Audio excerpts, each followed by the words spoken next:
नमस्कार दोस्तों, मैं राहुल मिश्रा और मैं आप सभी का एक बार फिर से स्वागत करता हूं आपके अपने चैनल माई पाठशाला में और पाठशाला रेलवे एग्जाम में। आज भी आपके लिए करंट अफेयर्स लेकर आ गया हूं। एक इंपॉर्टेंट क्वेश्चन आपकी स्क्रीन पर है कि दिल्ली अल्पसंख्यक आयोग के अध्यक्ष कौन बनाए गए हैं, चेयरमैन कौन बनाए गए हैं। तो दिल्ली माइनॉरिटीज कमीशन, उसे अल्पसंख्यक आयोग भी कहा जाता है, तो उसके हेड कौन बनाए गए हैं। अभी हाल ही में अगर उनके आपने न्यूज़ वगैरह में आपने देखा होगा तो फेसबुक में बड़ा चर्चित रहे थे इनके जो अध्यक्ष थे पुराने वाले, तो उनकी जगह नए आए हैं। फिलहाल उस बारे में जरूर बात करेंगे, लेकिन चलते हैं पहले इंपॉर्टेंट करंट अफेयर्स की ओर। पहली जानकारी है कि भारत में अब national council for transgender person यानी कि ट्रांसजेंडर व्यक्तियों के लिए एक परिषद का गठन किया जा रहा है। ये परिषद की मांग जो है वो काफी लंबे समय से है, क्योंकि ऐसा देखा जाता है कि भारतीय कानून के अंतर्गत ट्रांसजेंडर के अधिकारों की अवहेलना की गई है। उन्हें किसी भी धर्म या जाति का ना मानते हुए उन्हें एक अलग ही प्राणी मान लिया गया है और उनके लिए कुछ विशेष प्रावधान नहीं किए गए हैं। तो ऐसे में उत्तर पूर्वी राज्यों से काफी ज्यादा डिमांड थी कि इस काउंसिल का गठन किया जाए। कभी भी किसी काउंसिल का गठन होता है तो उसका सीधा सा मोटिव यह होता है कि उस पर्टिकुलर काउंसिल का मतलब होगा कि वो उनसे जुड़े हुए सभी मुद्दों यानी कि कल्याणकारी मुद्दों के ऊपर काम करेगी। तो हाल फिलहाल अब इसके जो हेड होंगे वो होंगे केंद्रीय सामाजिकता न्याय मंत्री। आप तब तक याद करो कि आपके वर्तमान समय में केंद्रीय सामाजिकता न्याय मंत्री या केंद्रीय सामाजिक न्याय मंत्री, मिनिस्टर ऑफ सोशल जस्टिस कौन है। तब तक मैं न्यूज आपको बता देता हूं, जब याद नहीं आएगा तो मैं खुद आपको बता दूंगा। तो इस परिषद का नेतृत्व जो है वो केंद्रीय सामाजिक न्याय मंत्री द्वारा किया जाएगा। इसमें 10 केंद्रीय विभाग सदस्य बनाए जाएंगे, समुदाय और केंद्रीय विभाग के सदस्य शामिल रहेंगे। इस परिषद का गठन ट्रांसजेंडर व्यक्तियों के अधिकारों का संरक्षण अधिनियम 2019 के तहत किया गया था। अगर आपको याद हो तो इसी एक्ट के अंतर्गत देश की पहली ट्रांसजेंडर यूनिवर्सिटी आपके उत्तर प्रदेश के कुशीनगर में बनाई जा रही है। राज्यों के साथ मिलकर सभी राज्यों में ट्रांसजेंडर कल्याण बोर्ड बनाया जाएगा। ट्रांसजेंडर समुदाय से जुड़ी आवश्यकताओं जैसे आवास, भोजन, स्वास्थ्य देखभाल और शिक्षा जैसी जरूरतों को पूरा करना है। अब में से कई सारे जो लोग सोच रहे होंगे कि ट्रांसजेंडर क्या होता है, आपको पता होगा ट्रांसजेंडर उन व्यक्तियों को कहा जाता है जिनका जन्म के समय लिंग और बाद में लिंग में परिवर्तन हो जाता है, मतलब कि उसमें असमानता हो जाती है। तो इस तरीके के व्यक्तियों में ना पूरी तरीके से महिलाओं के गुण आ पाते हैं, ना पूरी तरीके से पुरुषों के गुण आ पाते हैं। तो इस तरीके के व्यक्तियों को ट्रांसजेंडर कहा जाता है। ऐसा नहीं है, अभी तक समाज में बड़ा उपेक्षित माना जाता था इनको, लेकिन अब ये धीरे धीरे करके आगे आ रहे हैं। कई सारे ऐसे लोग हैं जिन्होंने काफ़ी अच्छा मुकाम हासिल किया है। कोई IAS बना, कोई सिविल सर्वेंट बना, कोई ऑफिसर बना, कोई जज बना। तो इनके बारे में बात करेंगे और ध्यान रखेंगे कि जो सबसे पहले इसका जो डेवलपमेंट होगा वो जम्मू कश्मीर, आंध्र प्रदेश, उड़ीसा, त्रिपुरा और गुजरात, इन 5 राज्यों में इसको बनाया जाएगा। तो शुरू में ट्रांसजेंडर जो काउंसिल बनेगी वो कहां पर बनेगी, इन 5 राज्यों में बनेगी, जम्मू कश्मीर, आंध्र प्रदेश, उड़ीसा, त्रिपुरा और गुजरात। इसके बारे में थोड़ा सा और बात करते हैं। ऐसा नहीं है कि ट्रांसजेंडर के लिए पहले प्रयास नहीं किए गए। पहला जो अच्छा प्रयास नजर आया था वो वर्ष 2014 में नजर आया था। तब राष्ट्रीय विधिक सेवा प्राधिकरण बना भारत संघ मामले में सर्वोच्च न्यायालय ने ट्रांसजेंडर लोगों को तीसरे लिंग के रूप में मान्यता प्रदान की थी। वर्ष 2014 में एक निजी सदस्य विधेयक ट्रांसजेंडर व्यक्तियों के अधिकार विधेयक को राज्यसभा में पेश किया गया था और 2019 में संसद ने ट्रांसजेंडर व्यक्ति अधिकारों के संरक्षण विधेयक को पास कर दिया था। ये जो काउंसिल गठन होगी, इसका जो स्ट्रक्चर होगा वो किस तरीके का होगा। एक अध्यक्ष होंगे जो सामाजिक न्याय एवं अधिकारिता मंत्री होंगे। एक उपाध्यक्ष होंगे जो राज्य मंत्री सामाजिक न्याय एवं अधिकारिता मंत्रालय के होंगे। और जो पदेन सदस्य होंगे वो परिषद के सदस्य होंगे, स्वास्थ्य परिवार मंत्रालय से होंगे, गृह मंत्रालय से होंगे, आवास मंत्रालय वगैरह से होंगे। कुछ मनोनीत सदस्य होंगे जो ट्रांसजेंडर समुदाय से 5 मनोनीत सदस्य यहां पर शामिल कराए जाएंगे। कुछ फेमस ट्रांसजेंडर व्यक्ति जो काफी ज्यादा प्रसिद्धि पाए। इंडिया की पहली ट्रांसजेंडर जो लायर हैं, उनका नाम है सत्याश्री शर्मिला। इंडिया की पहली ट्रांसजेंडर पुलिस ऑफिसर जो है उनका नाम है प्रीतिका यासिनी। और इंडिया की पहली ट्रांसजेंडर जो जज है उनका नाम है जोईता मोंडल। और इंडिया की पहली स्कूल प्रिंसिपल ट्रांसजेंडर जो है उनका नाम है मनाबी बंदोपाध्याय। अब अगली जानकारी की तरफ चलते हैं। जानकारी पे जाने से पहले आपको एक मुद्दे पर आपका ध्यान खींचता हूं। वैसे मैं इसको न्यूज के तौर पे शामिल नहीं करने वाला था, बिकॉज ये पॉलिटिक्स से जुड़ा हुआ मुद्दा है, लेकिन मुझे लगा कि नहीं, मुझे भी इसके बारे में थोड़ा बहुत आपको बता देना चाहिए, इससे जो चीजें जुड़ी हुई हैं। यहां पर दो ट्वीट आपको दिख रहे हैं, दोनों ही ट्वीट प्रशांत भूषण के हैं। एक ट्वीट पर आपको शरद अरविंद बोबड़े, जो कि वर्तमान समय में CJI है, चीफ जस्टिस ऑफ इंडिया है, एक 50 लाख की बाइक पर नजर आ रहे हैं। उस पर उन्होंने ट्वीट किया है कि जो CJI है वो 50 लाख की गाड़ी चला रहे हैं बिना मास्क और बिना हेलमेट के, और ऐसे में वो जो गाड़ी चला रहे हैं वो एक बीजेपी लीडर की है। यानी कि वो एक लिंक इस्टेब्लिश करना चाह रहे हैं कि सुप्रीम कोर्ट जो है वो बीजेपी लीडर के अंतर्गत काम कर रहा है, और ऐसा वो बताना चाह रहे हैं, जबकि सुप्रीम कोर्ट ने लोगों को अधिकार लेने से वंचित कर रखा है। एक दूसरे ट्वीट में लिखा गया है, उन्होंने खुद लिखा था कि जब बहुत सारे हिस्टोरियन यानी कि जब इतिहासकार पीछे देखेंगे पिछले 6 साल में कि कैसे हमारे यहाँ लोकतंत्र का सत्यानाश किया गया, और इसके पीछे हमारे पिछले 4 CJI यहाँ पर रहे, तो ऐसा रहा। और इन दोनों मामलों के लिए प्रशांत भूषण को क्या हुआ, अवमानना का दोषी पाया गया। और जब तक मैं रिकॉर्ड कर रहा हूं तब तक सजा के ऊपर सुनवाई चल रही थी। अभी मुझे खुद नहीं पता है कि इनको सजा मिली कि नहीं मिली, हो सकता है कि जब आपके पास ये वीडियो पहुंचे तब तक इस पर निर्णय आ चुका हो। तो न्यायालय की अवमानना अधिनियम 1971 अभी हाल ही में चर्चा में रहा। चर्चा में क्यों रहा? क्योंकि हाल ही में सर्वोच्च न्यायालय ने नागरिक अधिकारों के अधिवक्ता प्रशांत भूषण को न्यायालय की आपराधिक अवमानना का दोषी पाया है। अब दोनों पता होना चाहिए कि आपका नागरिक अवमानना क्या होती है और आपराधिक अवमानना क्या होती है। अधिवक्ता ने भारत के मुख्य न्यायाधीश के खिलाफ मानहानि संबंधी ट्वीट किया था। सुप्रीम कोर्ट की मानहानि किस प्रकार से है, सुप्रीम कोर्ट का क्या कहना है इस मामले में, फिर मैं आपको पूरा डिटेल में समझाता हूं। निर्णय में कहा गया कि ट्वीट ने एक संस्था के रूप में सर्वोच्च न्यायालय की निंदा की है। यह माना जाता है कि भारतीय न्यायपालिका का प्रतीक होने के नाते सर्वोच्च न्यायालय पर एक हमले से देश भर में उच्च न्यायालय की साधारणवादी और न्यायाधीशों का सर्वोच्च न्यायालय से विश्वास उठ सकता है। न्यायाधीशों का समर्थन नहीं करना, कई सारे लोगों, न्यायाधीश भी थे जिन्होंने समर्थन नहीं किया। सुप्रीम कोर्ट ने अपना निर्णय दिया कि ये जो उन्होंने ट्वीट किए हैं ये अवमानना का निर्णय बनता है। लेकिन न्यायाधीशों का क्या कहना था इस मामले में? हालांकि न्यायालय ने स्वीकार किया है कि उसकी अवमानना शक्तियों का उपयोग केवल कानून की महिमा को बनाए रखने के लिए किया जाना चाहिए। अगर किसी पर्सनल पर यानी कि किसी एक व्यक्ति के ऊपर आक्षेप लगाए जाते हैं तो इसमें न्यायालय को सीरियसली नहीं लेना चाहिए, भले वो चीफ जस्टिस ऑफ इंडिया क्यों ना हो। इसका उपयोग एक व्यक्तिगत न्यायाधीश के लिए नहीं करना चाहिए। अगर उन्होंने सुप्रीम कोर्ट के खिलाफ कुछ कहा होता, उन्होंने किसके बारे में कहा है? 4 पिछले CJI के बारे में कहा है और शरद अरविंद बोबड़े जी के बारे में कहा। तो न्यायाधीशों का यह कहना है कि उन्होंने सर्वोच्च न्यायालय के ऊपर नहीं प्रश्न चिन्ह उठाया, उन्होंने व्यक्तिगत प्रश्न चिन्ह उठाया। अब दोनों बातें अलग अलग हो गई। अब आपको समझ में आ गया मामला क्या चल रहा है। सुप्रीम कोर्ट कह रहा है कि अवमानना है, जबकि कई न्यायाधीशों का मानना है कि अवमानना नहीं है। न्यायालय की अवमानना अधिनियम 1971 न्यायालय की इस शक्ति को सीमित नहीं कर सकता है। अनुच्छेद 129 द्वारा न्यायालय को कुछ अधिकार प्राप्त हैं, और वो अधिकार क्या है? अनुच्छेद 129 के मुताबिक सर्वोच्च न्यायालय एक अभिलेखी न्यायालय होगा, लिखा पढ़ी वाला होगा, और इस तरह के न्यायालय की सभी शक्तियां होंगी जिसमें स्वयं की अवमानना के लिए वो दंडित करने की शक्ति भी होगी। यानी कि वो कह रहे हैं कि आप इसे एक्ट के अंदर मत बांटो, जो 1971 में एक्ट आया था आप इसको उसके अंदर मत ले जाओ, हमारा कभी भी बेइज्जती होगा हम आवाज उठाएंगे। इनके कहने का मतलब यह है। और क्योंकि संविधान में अवमानना को परिभाषित नहीं किया गया है, तो जो अधिनियम है उसमें परिभाषित किया गया। कैसे? 2 तरह की अवमानना मानी जाती है। एक नागरिक अवमानना, न्यायालय के किसी भी निर्णय, डिक्री, निर्देश, आदेश, रिट अथवा अन्य किसी प्रक्रिया का किसी न्यायालय को दिए गए उपकरण के उल्लंघन के प्रति अवज्ञा को नागरिक अवमानना कहते हैं। मान लीजिए आपको सजा दे दी गई, आप सजा ले ही नहीं रहे, आपको बैन कर दिया गया, इधर नहीं, तो आपका उल्लंघन माना जाएगा, यह न्यायालय की अवमानना मानी जाएगी। आपराधिक अवमानना क्या होती है? इसमें किसी भी मामले में किसी तरीके का प्रकाशन कर दें या किसी अन्य कार्य को, ऐसा कोई कार्य करें जिससे सर्वोच्च न्यायालय की छवि धूमिल होती हो या उसके किसी न्यायिक मामले में हस्तक्षेप पहुंचता हो। तो अगर देखा जाए तो 1971 according to act of 1971 Prashant Bhushan के जो ट्वीट है, इन दोनों अवमानना के ऊपर जो परिभाषा दी गई है उस पर वैलिड नहीं ठहरते हैं।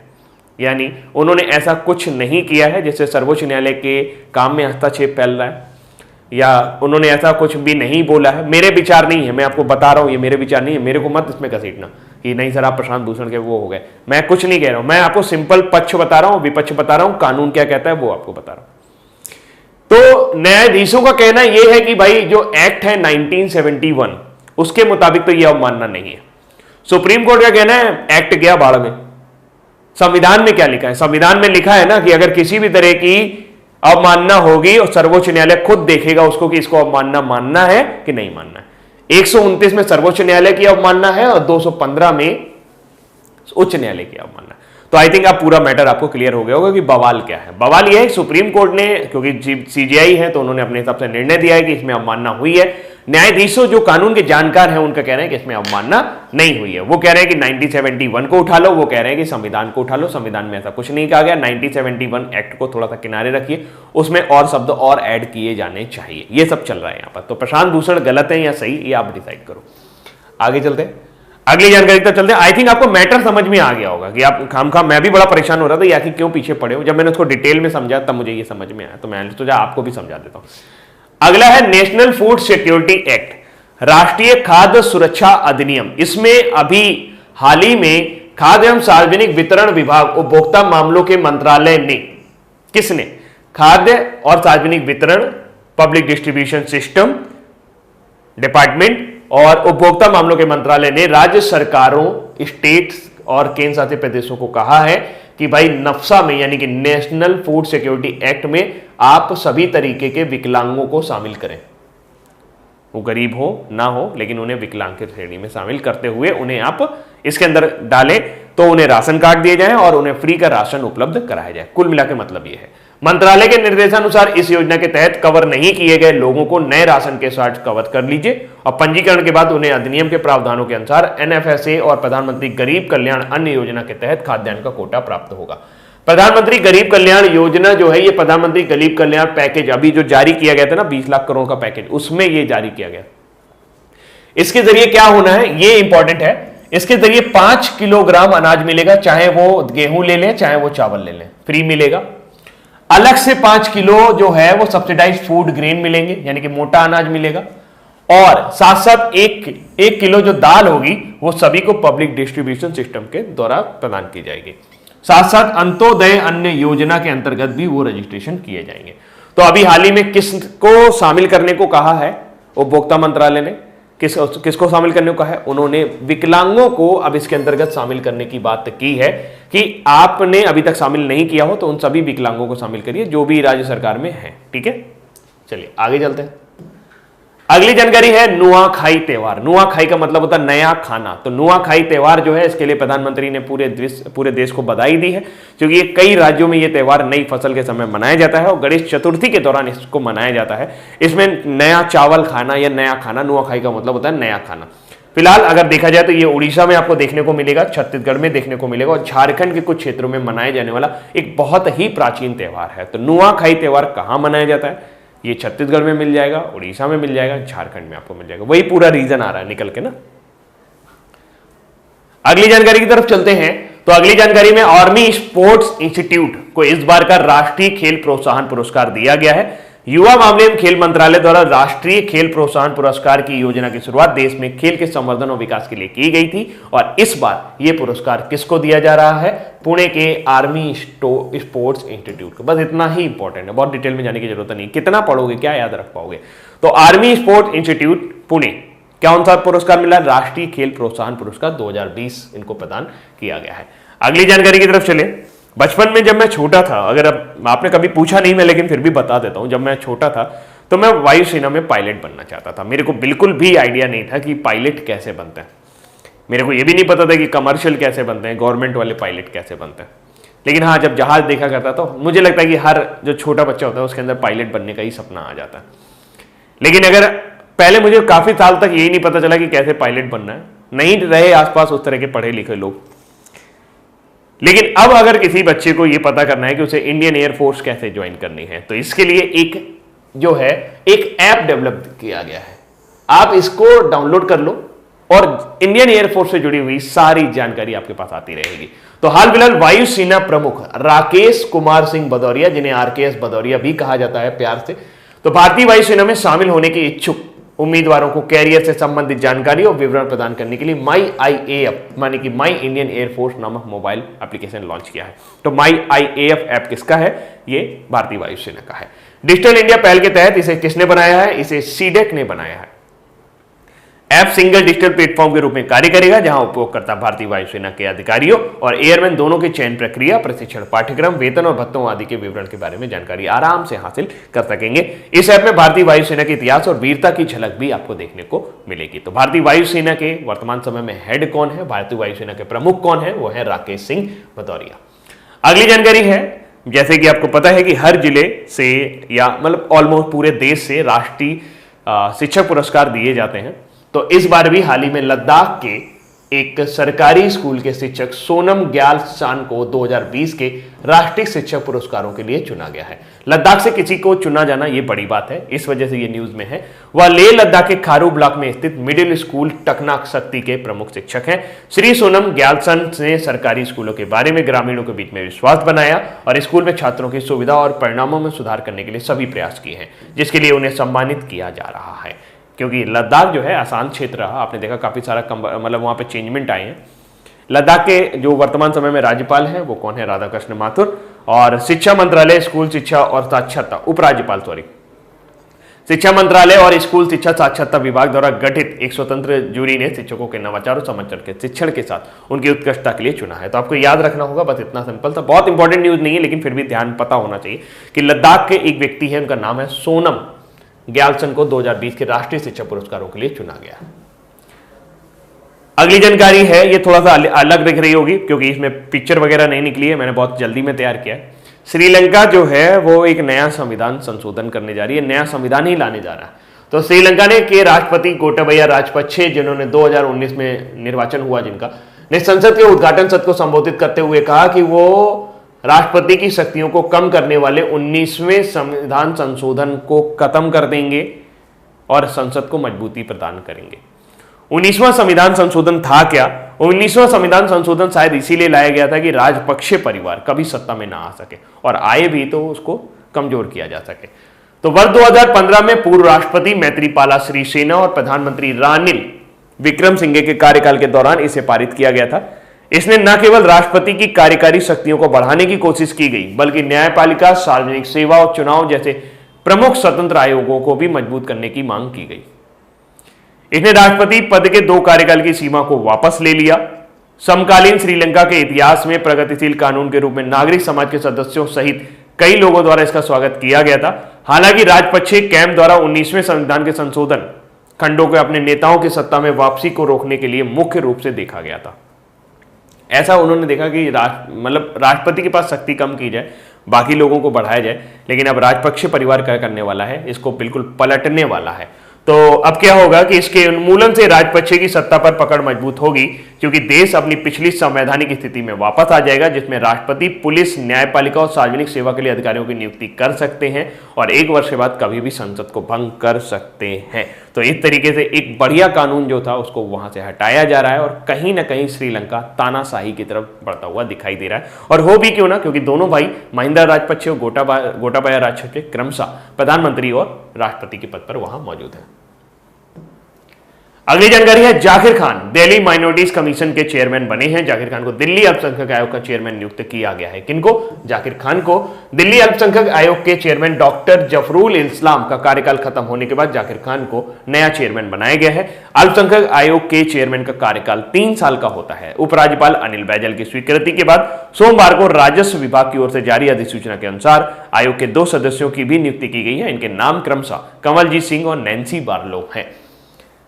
दिल्ली अल्पसंख्यक आयोग उस समय चर्चा में आ गया था जब दिल्ली अल्पसंख्यक आयोग के अध्यक्ष जफरुल इस्लाम बोले थे कि भारत के मुसलमानों ने अरब देशों में जिस दिन शिकायत कर दी उस दिन जलजला आ जाएगा। तो इसके बाद बहुत ज़्यादा घमासान हुआ, बहुत बवाल हुआ, तो ये सारी चीजें वहां पर हुई।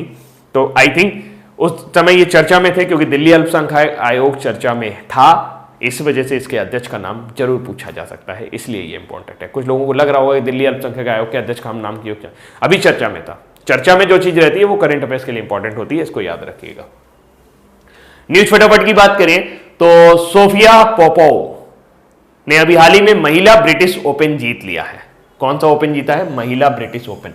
किसने जीता है? सोफिया पोपोव ने। इस प्रमुख खिताब पर कब्जा करने वाली जर्मनी की पहली महिला गोल्फर बन गई हैं। किस देश से बिलोंग करती हैं? जर्मनी के।